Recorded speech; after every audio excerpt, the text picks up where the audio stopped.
Si le preguntamos a la IA cómo era Plutón en el pasado, nos mostrará volcanes escupiendo agua en lugar de magma y un océano lleno de fantásticas formas de vida de horizonte a horizonte. Y esto es consistente con la evidencia científica. Este es el aspecto que podría tener Plutón hace solo unos pocos miles de millones de años. Pero con el tiempo, el interior del planeta se fue quedando sin calor y la energía del Sol no fue suficiente, por lo que Plutón se cubrió de hielo, pero no del todo. Todavía existe un océano líquido bajo la corteza helada exterior del planeta, y también hay volcanes activos en su superficie. Y al parecer, Plutón volverá pronto a su forma original. Tal vez incluso vuelva a desarrollar vida. Pero para imaginar cómo sería, tenemos que averiguar qué nos oculta Plutón. Plutón se formó alrededor de 4.6 mil millones de años, más o menos al mismo tiempo que la Tierra. Ahora su superficie es casi la misma que la de Sudamérica, pero antes era 2,5 veces más grande y casi completamente cubierto de océanos líquidos. Pero sabemos que Plutón se encuentra 40 veces más lejos del Sol que la Tierra, y la existencia de un océano líquido en él desafía la lógica. Para encontrar una explicación a esto, tendremos que mirar muy atrás en el pasado, concretamente, al momento de la formación del sistema solar. Los científicos afirman que los planetas de nuestro sistema se formaron en el disco protoplanetario que rodeaba al Sol primitivo. Y no solo se llama disco, es un anillo plano de materia que orbita alrededor de una estrella. En consecuencia, las órbitas de los planetas formados en el sistema solar se encuentran aproximadamente en el mismo plano. Esto afecta a todos los planetas excepto Plutón. Lo que ocurre es que después de la formación, los planetas podrían cambiar sus órbitas. Los científicos creen que Júpiter, Saturno, Urano y Neptuno se formaron mucho más cerca del Sol y con el tiempo se alejaron de él. Pero a medida que Neptuno se alejaba de la estrella, varios objetos ligeros, entre ellos Plutón, fueron arrastrados por ella. Como resultado, Plutón estaba mucho más cerca del Sol en el momento de su nacimiento y pudo obtener suficiente calor de él para formar un océano líquido. Al mismo tiempo, la atmósfera de Plutón era 40 veces más densa que la de Marte. Ahora es 100.000 veces más débil que la atmósfera de la Tierra y solo aparece en verano, cuando el planeta se acerca al Sol y el hielo comienza a evaporarse. La ausencia casi total de atmósfera impide la formación de líquido en la superficie de Plutón. Pero Neptuno no fue el único que afectó a este planeta enano y cambió para siempre sus condiciones. Otro desastre para Plutón fue la aparición de un satélite, Caronte. Caronte es solo alrededor de la mitad del tamaño de Plutón y el mismo lado siempre está orientado hacia Plutón. En este sistema no es el satélite el que gira alrededor del planeta, sino que Caronte y Plutón orbitan juntos un punto condicional, el baricentro. Caronte se formó hace 4.500 millones de años, apenas 100 millones de años después de la aparición de Plutón. Para aquel entonces, uno de los objetos del cinturón de Kuiper chocó contra el planeta a una gran velocidad. Los científicos sugieren que el protocharon colisionó con el protoplutón para formar el famoso corazón de Plutón, Tombaugh Regio. Es una zona de glaciares ricos en nitrógeno que se extiende a lo largo de 1,5 millar de kilómetros. Según los investigadores, hace unos miles de millones de años existía un océano de agua. El protocharon chocó contra él, desplazando parte del fluido y formando un enorme satélite. Por lo tanto, Caronte está cubierto en su mayor parte de hielo de agua y Plutón de hielo de nitrógeno. Como resultado de esta colisión, Plutón gira literalmente de lado. Su inclinación axial es de unos 120 grados. A modo de comparación, el eje de la Tierra está inclinado solo 23 grados. Debido a esto, en los polos de Plutón, el cambio de día y noche se produce una vez cada 124 años terrestres. Pero estas no son todas las consecuencias de la colisión con el protocaronte. En 2011, un equipo de investigadores brasileños calculó que podría formarse un sistema de anillos alrededor de Plutón. Se suponía que sus anillos serían 750 veces más pequeños que los de Saturno y mucho más débiles. Los resultados de la simulación de 2013 mostraron que además de los anillos, Plutón también podría tener una decena de satélites. Pero después de que la sonda New Horizons enviara de vuelta las imágenes del planeta en 2015, los científicos se sorprendieron. Resultó que no hay ni anillos ni nuevos nuevos satélites en el sistema de Plutón. Solo el anteriormente descubierto Caronte, Nix, Hydra, Kerberos y Estigia. El investigador principal de la misión New Horizons de la NASA, el científico planetario Alan Stern, cree que la ausencia de anillos y de nuevos satélites es el descubrimiento más sorprendente de la misión. Pero si la NASA consiguiera tomar muestras de hielo de la superficie de Caronte o de Tombaugh Regio, podríamos hacer un descubrimiento más sensacional. Después de todo, si el hielo del satélite fue en su día un océano líquido en Plutón, podría haber rastros de vida. Y tenemos razones para creer que en el futuro no solo veremos una zona en relieve que parece una ballena, sino verdaderas ballenas rojas en el planeta. Hoy, la oportunidad de observar Plutón más cerca presenta nuevos misterios a los científicos. Por ejemplo, mira de cerca esta área.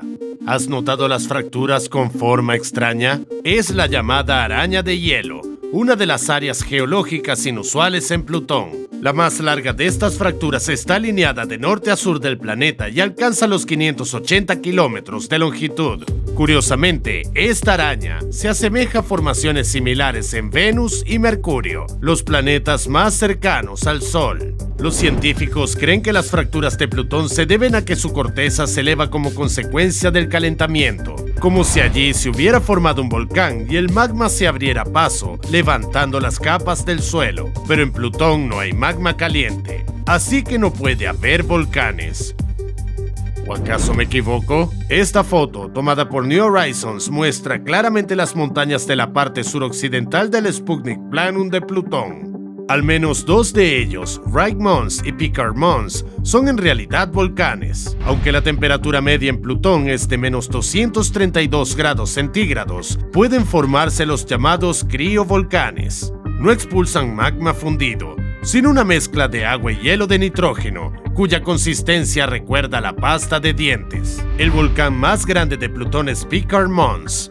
Su altura es de casi 7 kilómetros y la anchura de su cráter es de 225 kilómetros. Tiene casi el mismo tamaño que el volcán más grande de la Tierra, el Mauna Loa. Al mismo tiempo, Plutón es 6 veces más pequeño que nuestro planeta. Los científicos creen que estos criovolcanes se formaron hace 2.000 millones de años, pero la última erupción en Plutón tuvo lugar hace muy poco tiempo.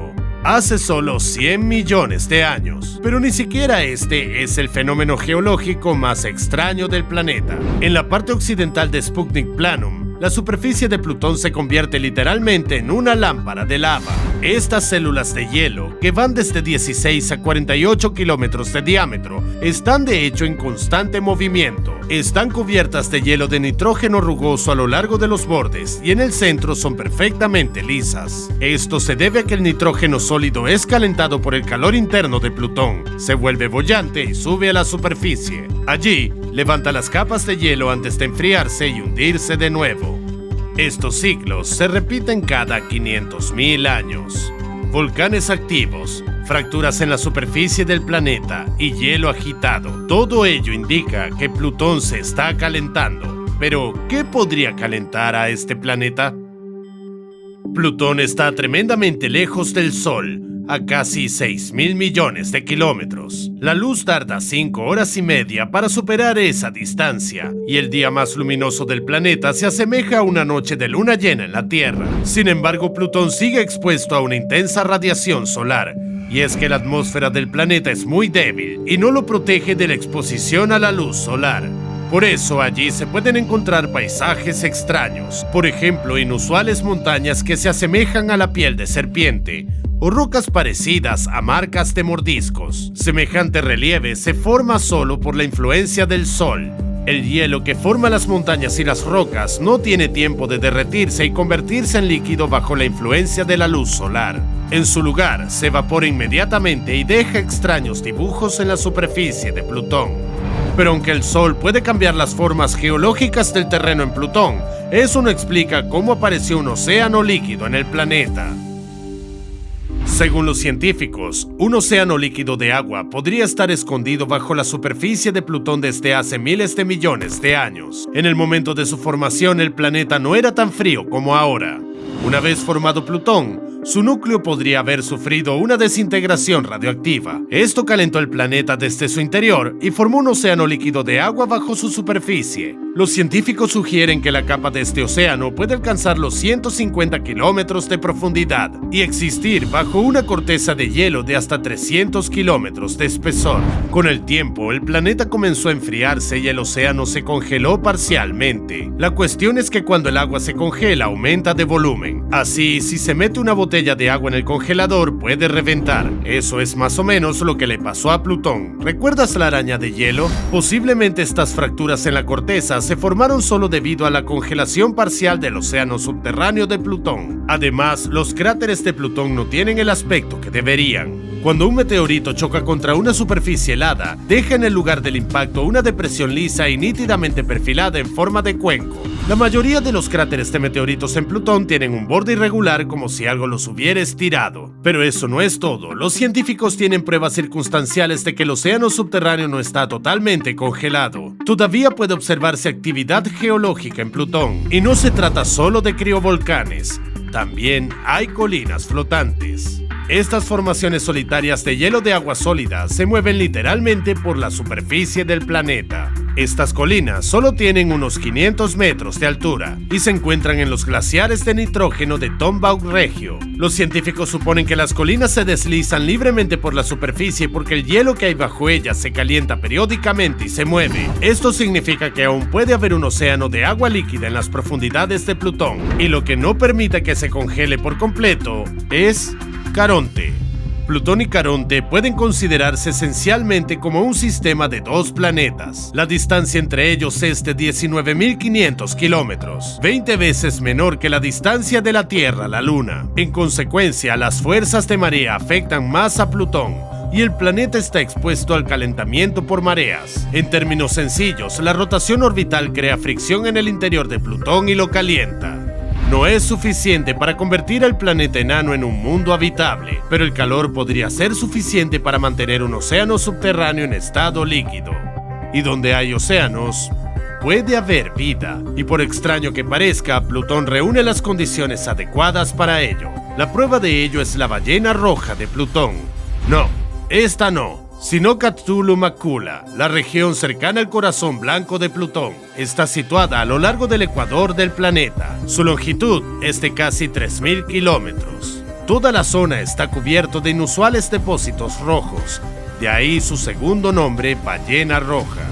Los científicos creen que Cthulhu Macula se formó después de Caronte. Hidenori Genda, profesor asociado del Instituto Tecnológico de Tokio, realizó simulaciones por computador del impacto gigante del protocharón contra la superficie de Plutón. Según sus cálculos, tras una colisión de tal fuerza, el océano a lo largo del ecuador de Plutón se calentó significativamente. Con el tiempo, comenzó a enfriarse, y en su superficie se formaron complejos materiales orgánicos que dan a la ballena su tono rojo oscuro. Estos compuestos se denominan tholins. Pueden formarse a partir del metano bajo la influencia de la radiación ultravioleta del Sol. Algunos estudiosos llaman a los tholins los precursores químicos de la vida. En 2009, un grupo de científicos liderados por el profesor de astroquímica Sergio Pilling de la Universidad del Valle de Paraíba en Brasil publicó los resultados de su experimento. Los investigadores irradiaron tholins con rayos X y observaron que como resultado recibieron adenina. Y esta sustancia es uno de los elementos constitutivos del ADN. Solo imagina, si Plutón tuviera una temperatura adecuada, allí encontraríamos vida. Para que en Plutón se den las condiciones ideales para la aparición de la vida, necesitamos inflar el Sol todo lo posible. Ahora es una tenue enana amarilla, pero en poco más de 1.000 millones de años, la luminosidad de la estrella aumentará un 11%. Y en 7.500 millones de años, el Sol crecerá 200 veces su tamaño actual y se convertirá en una gigante roja. Para entonces, se expandirá hasta la órbita de Saturno y no quedará nada de la Tierra. Mientras estés en Plutón, la temperatura subirá hasta unos confortables 20 grados centígrados. Dado que la gravedad de Plutón es 12 veces menor que la de la Tierra, le resultará difícil formar una atmósfera estable. Y aunque con el tiempo el gas ya no escapará al espacio, la presión en el planeta será mucho menor que la de la Tierra. Hay que tener en cuenta que Plutón gira prácticamente de lado, y sus noches polares duran 124 años.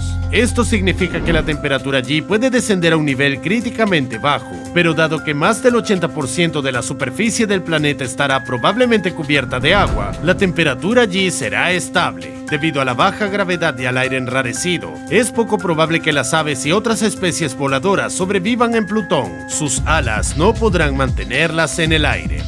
Y los animales terrestres tendrán esqueletos más ligeros y flexibles. Debido a la escasez de tierra, los herbívoros apenas podrán sobrevivir en Plutón, pero los depredadores prosperarán. Por ejemplo, los osos locales pueden alimentarse de peces más pequeños y depredadores. Debido a la baja gravedad, saltar se convertirá en la forma más cómoda de desplazarse, por lo que la estructura de las patas traseras de los osos se parecerá a la de los canguros. Además, los animales terrestres de Plutón no necesitarán oídos. Eso se debe a que los sonidos en un medio enrarecido se propagan mucho más despacio. Lo más probable es que los lugareños confíen más en su sentido del olfato y la vista. Aunque debido al tamaño de Plutón el rango de visibilidad será menor que en la Tierra, los objetos en la distancia se verán muy claramente. Esto se debe a que en el aire enrarecido no estarán ocultos por la bruma. Además de osos, también se podrán encontrar pequeños depredadores emboscados en tierra, por ejemplo los glotones plutonianos. Su lana será verdosa, y es que la atmósfera del planeta es nitrogenada, y eso significa que los paisajes se verán verdes incluso sin las plantas a las que estamos acostumbrados. Y los glotones utilizan esta característica para disfrazarse y esconderse de otros depredadores. El animal se mueve con rapidez, no solo en tierra. Gracias a una membrana de cuero entre las extremidades anteriores y posteriores, podrá saltar desde una colina y planear por el aire. Las membranas de deslizamiento también ayudarán a los glotones a nadar más rápido. La primera habilidad les será útil para escapar de un oso plutoniano, y la segunda les ayudará a cazar peces. Lo más probable es que los depredadores terrestres desciendan a un profundo letargo llamado éxtasis para sobrevivir a la larga noche polar. Después de todo, sus presas submarinas migran al hemisferio luminoso del planeta y la temperatura descenderá por debajo de cero. Pero eso no significa que la Tierra permanezca sin vida. Por la noche, las arañas de hielo se apoderarán de la Tierra. A diferencia de las arañas de la Tierra, no tejen telarañas. En Plutón, estos insectos son carroñeros y se alimentan de los restos de otros animales. Pero la noche polar del planeta dura más de 100 años, y las arañas se quedarán rápidamente sin comida. Así, los carroñeros se convertirán en depredadores. Sus ojos sensibles y las antenas de sus patas les permitirán encontrar las madrigueras de los glotones y las guaridas de los osos dormidos. Entonces, las arañas se reunirán en grupos e inyectarán a la víctima veneno inmovilizador para poder comérsela. Pero la mayor diversidad de vida en Plutón se encontrará sin duda bajo el agua. En el curso de la evolución, los peces del lugar adquirirán sacos especiales llenos de gas. Cuando un pez detecte un peligro, liberará inmediatamente el contenido de los sacos a través de unos túbulos especiales de su cuerpo. Eso le dará la aceleración necesaria para escapar del depredador. Pero la mayoría de las especies carnívoras del océano de Plutón cazan desde la emboscada. Por ejemplo, las anémonas de mar plutonianas, que se adhieren a las rocas y disparan veneno inmovilizador a sus presas que pasan cerca. Luego extienden sus largos tentáculos y tiran de la presa hacia ellas. Pero algunos depredadores no necesitan esos trucos. Hablamos de las ballenas rojas plutonianas. Unas aletas adicionales hacen que estos enormes animales submarinos sean muy maniobrables. Y unas hileras de dientes afilados no dejan a la víctima ninguna posibilidad de escapar. Estas ballenas son solitarias, pero durante la época de cría se reúnen en pequeños grupos y cazan por turnos, compartiendo sus presas con otras ballenas. Las crías de ballena roja son muy vulnerables, por lo que están bajo la protección del grupo hasta que sus aletas se fortalecen. Dentro de 7.500 millones de años, las condiciones de Plutón serán tan favorables como cuando se formó, y tal vez este planeta enano esté habitado no solo por animales. Cuando el Sol se convierta en una gigante roja, nuestra Tierra dejará de existir. Al expandirse, la estrella acabará por absorberla junto con otros planetas. Pero la humanidad tendrá una oportunidad de sobrevivir si nos trasladamos lejos del Sol, a Plutón. Me pregunto, ¿cómo será nuestra vida allí? ¿Qué opinas tú?